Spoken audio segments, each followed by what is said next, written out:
Ava had just turned 6. The candles were still cooling on her half-eaten cake when she unwrapped the smallest gift. Light pink paper, silver ribbon, no card. "It's from Grandma and Grandpa," I told her, recognizing my mother's handwriting on the tag. Inside was a cream-colored teddy bear with stitched lashes and a soft, felt heart. Its left paw had a tiny embroidered circle. "Mommy, it talks." Ava beamed. "Watch." Before I could say anything, she pressed the paw. A soft recording played. "You taste like vanilla. Last night was unforgettable." I froze.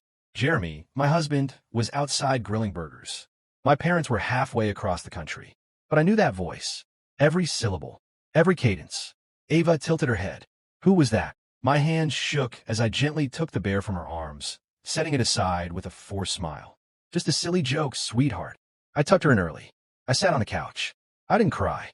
By midnight, my phone buzzed. My parents, my husband, all calling. They knew what I'd heard.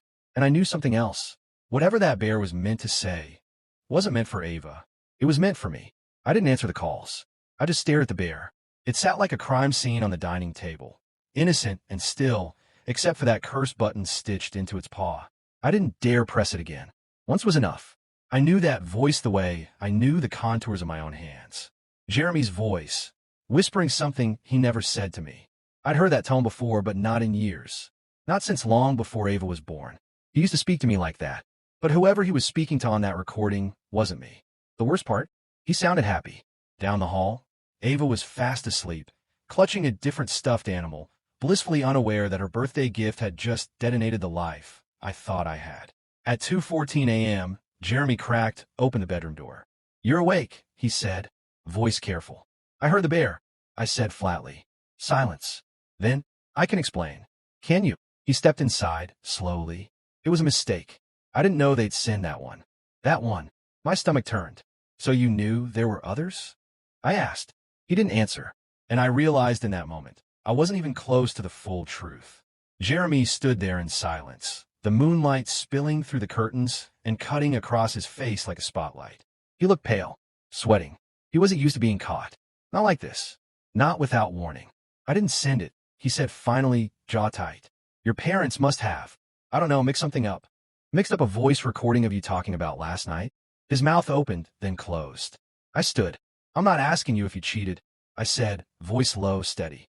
"I'm asking how long it's been going on." He ran a hand through his hair. "It was a mistake." "You said that already," I replied. "Who is she?" He exhaled. "It's complicated." "Then simplify it." His eyes flicked away. "There's something you should know before I say her name." That sentence felt like a brick through a stained glass window. He took a breath. "You're going to be more upset about who than about what happened." I didn't blink. "Say it." He hesitated. "Melissa," he whispered. "Your mother." It was her. The room shrank. My vision tunneled. And somewhere in the hallway, the teddy bear slid off the table and hit the floor with a soft, damning thud. I didn't speak. Didn't scream. Didn't cry. Not right away. I just stared at Jeremy like he had grown antlers. My brain refused to process what he'd said. My mother? My mother. Who sent Ava a bear with his voice on it? "You're lying," I said finally. "You're trying to hurt me." Jeremy shook his head. "It wasn't like that. It wasn't serious." "How long?" He hesitated. "How long?" "Almost a year," he admitted, barely above a breath. "No, you snubbed. You were disgusting." He nodded like he agreed, which made it worse. "You sent your voice into my home," I said. "You packaged it in innocence. You let our daughter press that button. I didn't mean for her to—" "No," I said, turning away. "But you meant every word you said on that recording." By morning, I had packed a bag for Ava and booked us into a hotel across town. I didn't wait for Jeremy to ask questions. I didn't answer his calls. I left the bear on the kitchen counter, next to a yellow post-it note that said one thing: "You don't get to break me and raise my daughter." I wasn't running. I was pausing, just long enough to protect what I loved before deciding what came next. Ava, thankfully, thought we were on a birthday adventure. She didn't ask why Daddy wasn't coming or why Nana hadn't called to say thank you. I tucked her in that night at the hotel, kissed her forehead, and sat by the window until dawn. The next day, I did something I hadn't done in years. I visited my father. His eyes lit up when he saw me. He couldn't speak clearly, but he squeezed my hand and mouthed one word: "Safe." I nodded, but the truth was, I wasn't. Not yet. My father's hand trembled as he reached for the pen. His speech was fragile since the stroke, but his eyes were as sharp as ever. I handed him a notepad. Did you know? I asked. He scribbled 2 words.